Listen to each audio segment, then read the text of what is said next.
Welcome to the Mojo Market Report. Here's your hosts, Dave Sturcio and Chris Gucci.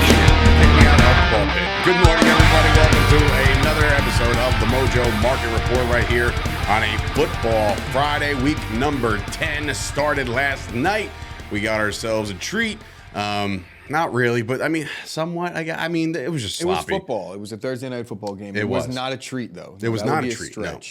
It is Dave Sturcio. It is Chris Gucci, and of course, it is A5 behind the glass here at Chop Studios. As we get into some of the stuff that happened last night, before we get into the top movers, a couple other movers. Chenault, he had himself a nice run, so he's up, right? Pitts. It's like, and I blame Mariota, and so does the market. We'll get into Mariota in a couple minutes. Patterson also down. The biggest faller, I want to say, and this is probably actually has no actual bearing on the Mojo market. Could we talk about your favorite quarterback in the league delivering headbutts at the end of the game last night? Did you see Baker Mayfield headbutting his teammates with no helmet on? No. Okay. Well, Baker Mayfield's now entered concussion protocol, and did he really? No, he hasn't. But like you would, that would be the most Baker thing on earth. He's Al just trying Michaels to make, actually he's said trying he's to like, make friends. He's trying to show that he's okay with being the backup because he's like, I'm about to be out of this league. Right. If I don't Al make Michaels, a friend or two. Al Michaels was the one to say, well, that's a good way to get yourself put in concussion pro. Like he has his hat on, but he's literally just giving it to his teammates. It's like, all right, guys, like, you're not trying to go for anything. You're winning games by accident now. I don't see the purpose. I mean, maybe they see that the NFC South is so porous. Look at their record where they got 4 wins now. No, I think it's 3, but like at the same time, it's just like you can't expect players. I understand that. Go out there I never understood for the front office. If the front office, and we saw what happened with Miami when there was even a shred of thought that they may be tanking. You can't tank in the NFL. You have too many guys on the roster. There's too many coaches that are coaching for jobs. There's too many players that are playing for a job. I just don't buy it. It's too filled with vet players. They're 3-7, and they're 1 game behind New Orleans and Atlanta, and they're 1.5 games behind Tampa. So yeah. I guess they're believing in this interim head coach, and it's not the NBA where you can go out there and just not try. If you go out into the NFL and you not try, you're going to get hurt real bad. So yeah, I don't buy the tanking thing. All right, let's get into the top movers from last night, and it's not all just about last night's game. We'll get into it, but we start with D'Onta Foreman, who had himself another monster game last night. He has absolutely solidified himself as RB1 in Carolina. Chuba Hubbard played well. They also had another rookie, Blackshear, I want to say his name was. I think he's from Virginia Tech. He did a little bit of something, but overall, this guy is absolutely nuts. D'Onta Foreman had 130 yards last night, a touchdown, ruined me in fantasy football, and of course he's up 3.4%. So he's still on the rise, and and he did this on ready. And NFL.com or NFL's Twitter put this out there. I think it was the beginning of the game. They said he's on pace for 30 rushes. He got the ball 31 times. So it's just like, wow, do we not want to pass? Because even I said, Chuba got involved. Another rookie got involved. So there's a lot of running attempts here. I looked at the box score after, and there was about 15 players on Carolina that had a carry yesterday, right? So they weren't really throwing the football, and obviously, it was pouring for better part of the game. Yeah, I get it. But I want to talk about Foreman because he's got 100 yards or more now in 3 of his last 4 games, right? Out of nowhere, this guy's become, I wouldn't say he's a Pro Bowl caliber back, but if you keep on stringing together 100-yard performances, I don't know how you could deny it. Look, as I said, 100 yards in 3 of 4 games. What more do you need? I'm surprised the market hasn't realized yet that this guy's actually a starter in this league, and probably the reason why they were so willing to part ways with McCaffrey, other than the fact that he was way overpaid. But yeah, D'Onta Foreman, buy now because you're going to see that. I can't see how he's not the starting back going into Week 1 next year in Carolina. Or how about weeks 11 through? You know what I'm saying? So like the market should dictate this eventually. If you're not on Foreman now, I suggest and he suggests it's now's the time. I think that he'll have a good rest of the season because obviously they're feeding him. But conversely, he's also going to be the number 1 running back in Carolina next year. Yeah. Starter going into the year. He could be one of those guys mid-3rd, 4th round in fantasy. Yeah, I mean, if you want to talk about that regard, yes. But yeah, I think once he gets the starting well. job for sure, because it doesn't look like they the market thinks that he is the starter going forward forever. But 47 rushing attempts as a team yesterday. I was just going to say, how many rushing attempts? I was like, if he had 31, what did they do? They didn't throw the ball at all, but PJ Walker had 16 attempts.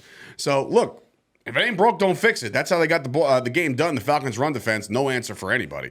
There was an answer for a Marcus Mariotta. He stunk out loud. Again, weather, not a great factor for him.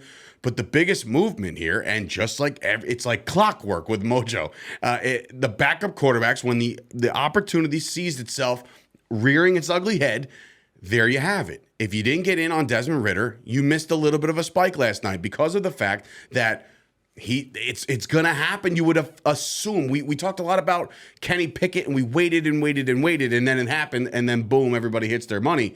But like with this one, we were talking in earlier today.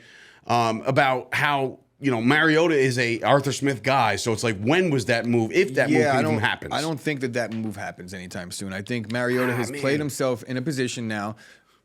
We spoke about it before. He's got a good relationship with Arthur Smith. I think he's got a long leash for that reason. Second reason is, like, I was watching the pre-games last week, and they were doing a piece on Mariota because how he resurged, his career is resurging. I'm not going to sit here and cast stones because he has one really awful game in really awful weather on Thursday night, right? The preparation wasn't there. It was a Thursday night sloppy mess.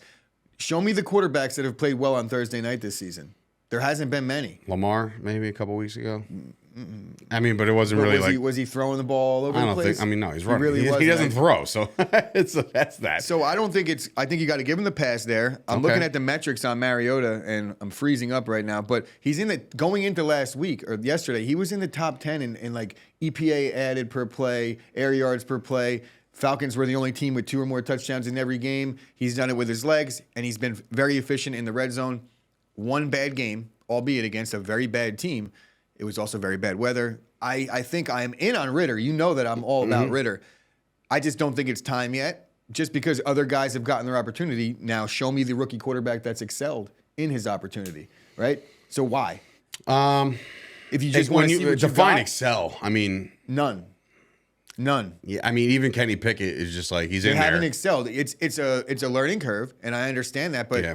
I think Desmond Ridder is going to learn just fine as a backup this year. If the season gets completely away, you have to think this division is still up for grabs for Atlanta. Is. So do they really want to go to a 3rd-round pick? Yeah, in the middle of a playoff hunt when Ridder's won them a ton of games. I don't know. You might lose the locker room that way. I can't wait till Dallas visits I think the players Atlanta are definitely on Mariota's side. So I do believe that Ridder is a buy. I just think that you're going to have to wait a little bit longer than right now. Okay. It's not going to be next week. It's not imminent yet. I can't see that. Well, yesterday, as well as this Thursday night football game, Mojo was able to break some news, and you can follow them at Mojo on Twitter, which, again, there's a new NFL account as well, so you want to keep your tabs on that. And also, just, guys, be wary or however you want to pronounce it, of all these fake accounts now. I don't know. It's wary? Yeah. Whatever. It's Friday. All these fake accounts now are jumping off the face of the earth or jumping out into the spotlight because of a paid service on Twitter now. So be careful. But these 2 reports came from Mojo. I got them actually from Mojo first before I was able to confirm with the Adam Schefters of the world. But it looks like Raiders, the wheels are falling off. It looks like Josh Jacobs couldn't be traded fast enough. Now the Raiders put 2 guys on injured reserve yesterday. We're talking about Darren Waller. We're talking about Hunter Renfrow. But with that being said, you got a spike in a Mac Hollins. Mac Hollins is now reaping the benefits a little bit of the fact that the opportunities will be finding themselves this week in particular. Look, everybody and their mother can't cover Devontae Adams. Mac Hollins will find himself open. Foster Morneau, that's another guy that we're kind of monitoring right now because of the tight end situation. I wouldn't go crazy on that. But Mac Hollins has shown that he can ball. So yeah, Mac Hollins, there was 2 games this year. Renfrow went out with a concussion after the Arizona game, and he missed a couple weeks in concussion protocol. And Mac Hollins, in the 2 games that Hunter Renfrow missed this season, ton of targets. I don't have it written down, though. 13 receptions, 224 yards, and a touchdown. And he was mossing people in those games. He was. It wasn't just like regular wide open. He was covered, and he was making catches in traffic. Mac Hollins, he looks the part. He looks like Anquan Bolden. He is a big boy. A big dude. So in the red zone, I really like Mac Hollins, and I like him going up top. Plus, I think the Raiders right now are in a position where you're going to see them going for it on fourth downs. Right. You're going to see them starting to play a little bit differently because Loose. you're going to have to not salvage your season because I think that's lost at this point, but you're going to have to salvage some respect and start going out there and playing spoiler a little bit. It's going to be some big games for the Raiders to bust up some chances for other teams. I think that's what the Raiders are going to be doing, show some moxie, and Josh McDaniels got to go. Yeah, as coaches are going to be. You think they let him go in year one? I do. Yeah. I do, yeah. Wow. He's going to be the coordinator in New England next year, no doubt. Reunited again. Like, how many times did he go back to New England? That's why the Patriots were like, all right, let's be honest here. We're not going to hire an OC. We're going to bring in these two guys that we've already worked with a ton of times. We know that they stink at coaching, especially offense. So when McDaniels gets fired, we could clearly just bring him back, and we don't have to fire anybody. We just say, "Hey guys, you're going to go back. You're going to go back to doing what you used to do, and you're going to go back to doing. And we're going to bring back Joshy, baby. Josh will be for the next OC. time. I mean, that's his job. Yeah, I guess I so. don't know what you're doing, buddy. All right, it's time to get into week number 10, ladies and gentlemen. I can't believe it. It's week 10. We're already past the midpoint of the season. We start with the Detroit Lions and Chicago Bears. This is again a very good one to monitor, considering the fact that the whole world is buzzing about Justin Fields now, QB1 over there in Chicago. A lot of hype around him based off of his performance last week against Miami, and now he gets a defense that's letting up 427 yards of offense a game, especially through the air. One more week removed of a Chase Claypool trade, which again, that will open up Mooney. Cole Kmet's got a lot of love over the last week, in the media at least. Do you see the Bears just kind of feasting right now and really starting to get on a little bit of a roll? And when I say roll, it's funny that we say that like they didn't win the game last week. I know a lot of people are puffing their chests out like they won the game. They didn't. Everyone's got to settle down on the Bears. Well, I will say this: over the last 3 weeks, 94 points scored by the Chicago Bears. That's a lot of points. Honestly, there was a point in the season where I was like, I wonder if the Bears will score 100 points this year. So they've almost done it over the last 3 weeks. Yeah, that's being kind of facetious, but you understand the point. Yeah. In those games, it was the Patriots defense, it was the Cowboys defense, and the Packers. They're not good, but the Cowboys defense and the Patriots defenses are really good. So 94 points over 3 games, and 2 of those 3 defenses and then they scored a bunch last week. Firmly entrenched in the top 10, maybe even the top 5 in some metrics. Well, I did say that. I said over the last 3 weeks, 94. Well, Packers they played Miami last week. Oh, shit. Bum, bum, bum, bum. We're doing the Lions, Packers, and that's where I got No, we're doing the Lions and Bears. the Lions. Oh, my. So, anyway, this is what happens. I have it all. Go ahead. Scratch the last minute of what I just said. You kind of pick it up. But the Lions are 26 in defensive DVOA. The Bears are 31st. Both offenses have been lighting it up of late. That's true. Everything I just said, scratch in terms of who played who. The Bears still do have 94 points over the last 3 weeks. That Very I know true. for a fact. Not a false statement. And I'm going to go heavy on most of the offensive players on both of these teams this week because the defenses haven't stopped anybody, and they're probably going to light it up. That's my I have a problem. I will check the weather before I make any serious moves, though. I have a problem with the Lions right now. And while they were the best offense in football first couple weeks of the season, even though they were losing games, like guys are underperforming that I really had big hype and potential for. Amon-Ra St. Brown. He's back. He's been hurt. He's back. Yeah, but he's back. Okay, he's back. I read a nice report. I'm waiting on my boy nice report. Jameson. A nice report on Amon-Ra. I think it was the Sun, something Sun. Like that's what his name means, and it was a whole article explaining how to get in on him now. Are you on the same stuff Rogers is on by any chance? Like maybe. I was talking about the Sun. Not this morning at least. So Bears and Lions should be a good one. Keep your eye on that game as well. So we moved to the local front. We got ourselves the New York Football Giants coming off a bye, so they're back in action. We talked a lot about both of their key players in regards to Saquon Barkley and Daniel Jones coming into this one. The Texans again. A very, very bad football team coming into this game. There's not much to talk about when the Texans, outside of Dameon Pierce, who's been an absolute stud on the Mojo Market. The guy is having himself a season. He's solidifying himself as the future running back of this team, or another team for that matter, who wants to pay him when it's all said and done. Well, he's a rookie. I understand. I mean, he's got years to go, but I'm just saying, like, there's going to be, if he keeps running the way he's running, I could see him having a very, very nice career. And that's what we're here to do. We're investing in careers here, folks. So if you're an investor in Dameon Pierce, now's the time to just kind of maybe double down on that, because the Giants' run defense, while they're good, they do let up a $137 average over the year, not the DVOA stuff. I'm talking about just a clear-cut number. No? They're not good. Okay, so there you go. Based on DVOA stuff. So, see, you can look at certain things. I knew it. And then there's, when the DVOA makes you right, then it's like, whew, such a good feeling. What a flex. Such a good feeling. Yeah, I mean, the Giants, they are very good at situational football. The Texans are very bad at situational football. This is a home game for the Giants. Both teams struggle to stop the run. Both teams have really good running backs. So this is going to be, I would say, they're going to just hand the ball off. Both quarterbacks struggle a little bit. Davis Mills on the road is a far worse quarterback than he is at home. Mm-hmm. And I almost want to say like the exact opposite. I don't know this for a fact, but just my eye test, I feel like Daniel Jones plays better on the road. Not positive on that, though. I just feel like that's what I've seen this season. He can't get the London game out of his head. Do not quote me. They play better on the road. I'm telling you. That's why you say it, because that's the one game that you're watching vividly, and you're like, "Damn, he's playing good." That's why it's in your mind that he's a good road quarterback, but he's even a good home quarterback too. I expect Saquon to completely feast in this game. The Texans are 32nd in team DVOA against the run. That's not good. So that's dead last in the league. But conversely, I will say that I do agree, or I do think that Dameon Pierce will also do well in this game, because I don't think anybody's going to light up the scoreboard and blow anybody out. Mm-hmm. So the running game will be in play all game, and the Giants are 24th in total rush DVOA. So it's not like they stop the run. So Dave, you were right. The DVOA supports the Giants are not great against the run. Dave, you were right on a Friday. That's the kind of stuff that just make your day just go and tick and keep moving forward. All right, moving on. The Chargers and the 49ers. This is the Sunday night matchup, so an exciting one to watch. There's a lot to go into this game, because I look at the Chargers as the, we were saying it before in pre, like, the whole, the fad right now happening is, he is him and all this other stuff, right? Justin Herbert is not him yet. So he's just not. He's not playing up to everybody's potential right now. And in come a 49ers defense, which, by the way, did you hear about Jason Verrett? Yes. Oh, brutal.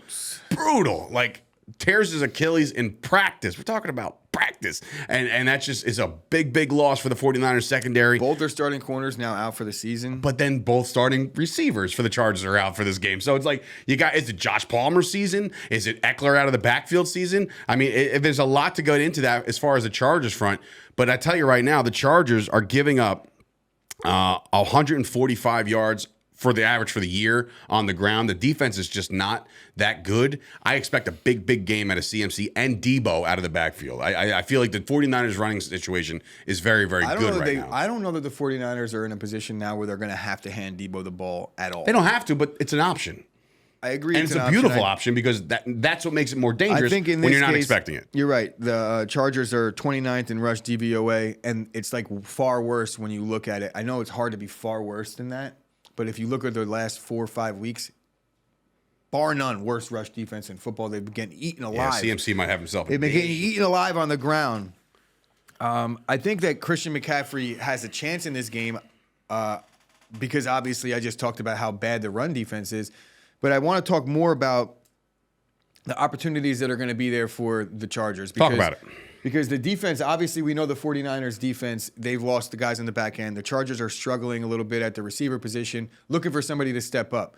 Now, I feel like this boils down to both injuries on the back end for the 49ers, both injuries for the receivers for the Chargers. This game boils down to the 49ers' ability to get to Justin Herbert, or Justin Herbert's ability to stay upright long enough for the receivers to expose those weak back ends. I will say that matchup is really intriguing to me, because the 49ers are the 7th best pass rush in terms of adjusted sack rate, and the Chargers are the best in football at protecting the quarterback. So that's the matchup that I'm really looking for. Man, that changed quick. I feel like they've never actually protected Justin Herbert. I mean, no, their offensive line historically, their offensive line is loaded. They haven't really been running the ball they really that well. They invested some draft capital in their offensive line too. But a lot of that you see this year, where there isn't many units that are complete, and that goes for both sides of the ball. It's either like you're really good at getting to the quarterback and you can't stop the run, or you're really good at protecting the quarterback and you can't run block. Very few offensive lines throughout the league this year, and you see where they are. They're all at the top of the league in terms of Philly, Buffalo, all that kind of stuff. So Yeah, I think right now the matchup for me is going to be the offensive line of the Chargers against the defensive line of the 49ers. And I think this might be one of those games where Herbert finally puts the team on his back. I like the 49ers because they're home and these things, but that back end, these injuries are really rough. That's going to catch up. That's going to catch up. I got a feeling. And it's not, I mean, it's not like breaking news that it catches up on it. If I had to pick who I'm going to be in on in this game, I would probably go with McCaffrey because I just see them feeding him the ball a ton of times. And then I like my boy Herbert. We've been saying he's not him. He needs to step up. This might be the game for him to step up against what people think is a really good defense, and I agree, but they're struggling. I want to see how this team looks minus their corners. So we'll see. On Monday morning, we'll see if he is him. He is him. We'll see if it happens. But come on, Herbert. Moving on. Do it, baby. Moving on to a game that's near and dear to Chop's heart over here at Chop Studios is the Cowboys and the Packers. This one was circled on my calendar since the schedule came out. I was really excited about this game. Still am very excited about this game. It's just not the records that I thought either team would have, honestly. Like the Cowboys are 6-2. The Packers are coming in there 3-6. On paper, it looks like all is lost for the Packers. But, you know, we've talked about shorting Aaron Rodgers. We talked about those situations, but not enough is being talked about the status of one Aaron Jones, because I do think that if the Cowboys could be had on defense, and I know this from watching a vivid amount of tape on their rush defense, I think that, you know, they could be handled there. And I think if Aaron Jones plays, he's not 100%. We all know that. But A.J. Dillon is the kind of guy that I'll come in here on Monday and be like, I cannot believe A.J. Dillon had a right buck now, 60 on this the ground. This is what we call hedging your bet. Dave does not in his heart actually believe this. He's just saying it out loud. I do it for the show. He's saying it out loud, so just in case the Packers do win, he's going to be like, I had a feeling. I told you. Well, listen, don't want to hear it, bro. It's my don't Friday hear feeling. You have no business trying to deflect here, all right? The Cowboys should dominate this game, and if they don't, you better tuck tail come Monday morning. The Cowboys should dominate this game. He hasn't been this energized for the Packers in 3 months. There is no stat you could look at right here outside of the Packers adjusted line yards offensively, which they don't use it. Like that's their best metric, and they just decide, you know what, we're not going to do that. We're going to throw, today. and we're going to continue to throw. We're going to throw to Amari Rodgers 11 times, and we are going to throw to what's his name? I don't know. I've been watching the team for 15 years, still don't know his name. I said 15. I was going to say, date yourself a little bit. 50 years. But yeah, I mean, this is a game where just look. The ex-coach coming back to Lambeau, there's going to be some locker room stuff happening, I would imagine. A little more emotion. The Packers are reeling. I wouldn't say they're desperate because that ship sailed. They were desperate a couple weeks ago. At this point, it's just, do you have pride in what you do professionally? This is a great game for the Mojo Market because if you're a day trader, in what you do what is the guy? Who is him? I keep saying that stupid line. But who is the guy for the Packers that you think, you know, if anybody at all can go off for the Packers, who is it this week? Allen Lazard. Okay.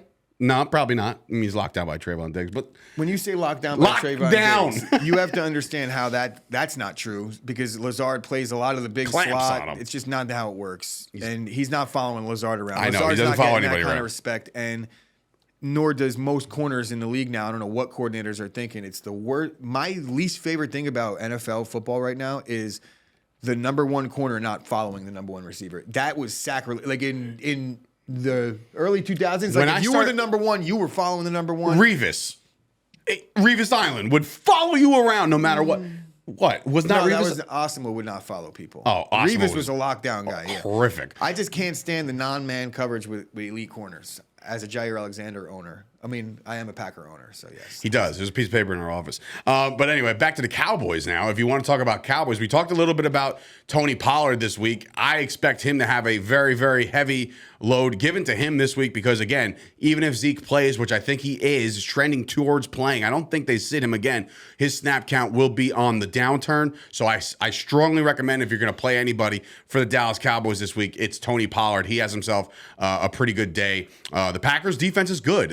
I'm not even about to say like three. What did you just say? The 3-6 Packers have say? I'm just trying to psych myself out of this one. I don't want to think. Packers defense. I don't want a McGregor walk into this game. And Rashawn Gary on the IR with that torn ACL, so it got bad to worse. Look, the Cowboys should win this game 35-0. Okay, just we're all clear. That's not going to happen. I mean, it's not going to happen, but we'll see. If you're a Mojo Market person and you're an investor, get on Tony Pollard this week. I wonder what the weather's like in Green Bay. I mean, it's November in Green Bay, so it's probably like 20. You know, I'm talking about, is it going to be? It's a 425 The Packers slot. don't play well in bad weather, so I don't know. That's a myth. Cowboys. I mean, Packers. What? The Packers haven't played well in bad weather. We saw the Ice Bowl last year. 20 years. The whole the field was frozen, and they couldn't get nothing going. All right, let's finish up this weekly slate on the Vikings and the Bills. I will say this about the Vikings: they have to. Kirk Cousins, look, I know he's made the headlines based off of his shirtless chains on, and it's inspired, by the way. You made me go get a chain, Kirk. But I will say this, with Kirk Cousins and all that stuff, you got to back it up. And I understand that the Bills are coming in there, and it could be Josh Allen-less. We don't know. I got a feeling that they're trying to play this one close to the vest, a little gamesmanship here. I think Josh Allen's going to miss this game. I do. So if you're in on Case Keenum, do it now, because the Vikings defense, they definitely could be had. And a little bit of a revenge game. Not a revenge game. They won the game. But the Case Keenum, Stephon Diggs relationship is still intact, and they're going back to Minnesota. So again, in this game in particular, I think Kirk Cousins has to have himself a day.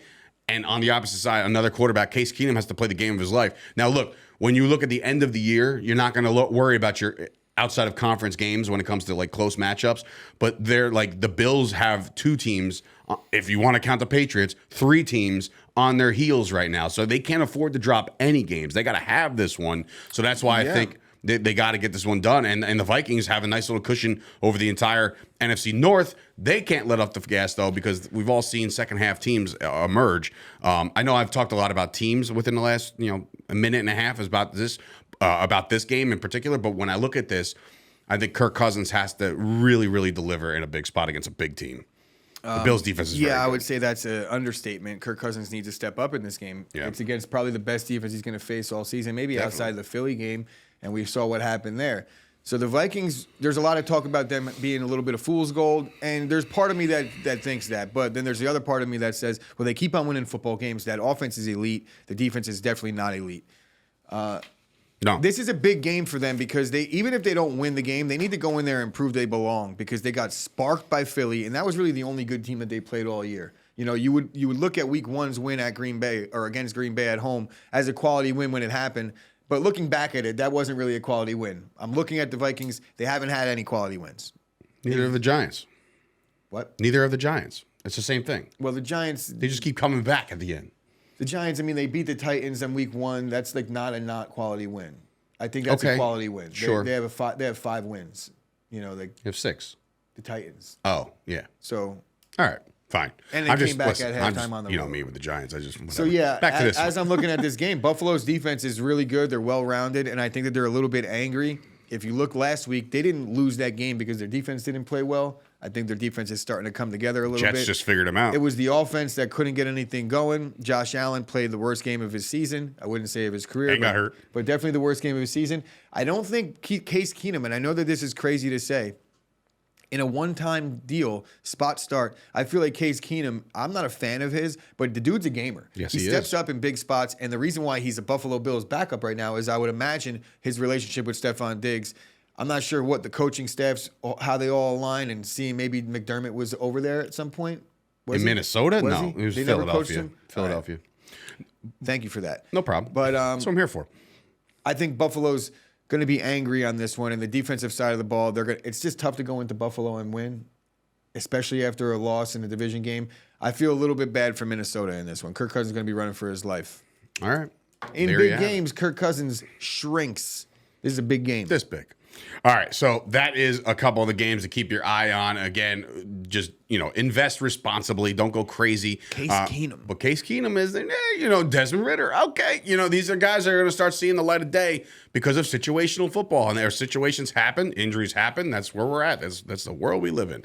But, guys, do me a favor. Be sure to go follow Mojo on all social medias right now, okay? They're on the Twitter. I'm aging myself. The TikTok, the Instagram. They're on the line right now at Mojo. Go check those guys out. You can check the website out at mojo.com. And, of course, join the Discord, guys. That's a heavy conversation happening over there because there's a lot of things happening within Mojo that y'all might not be aware of. There's a couple sports developing right now, a couple new states on the horizon. So there's a lot of discussion heading on over into the Discord. You'll find out all that information over there. And they'll just keep updating you along with the guys that are showing their portfolios, which I tend to do every Sunday morning. I like to kind of throw it in there and be like, hey, I'm doing pretty good right now, So my portfolio looks good as of right now as it looks. But again, things can change.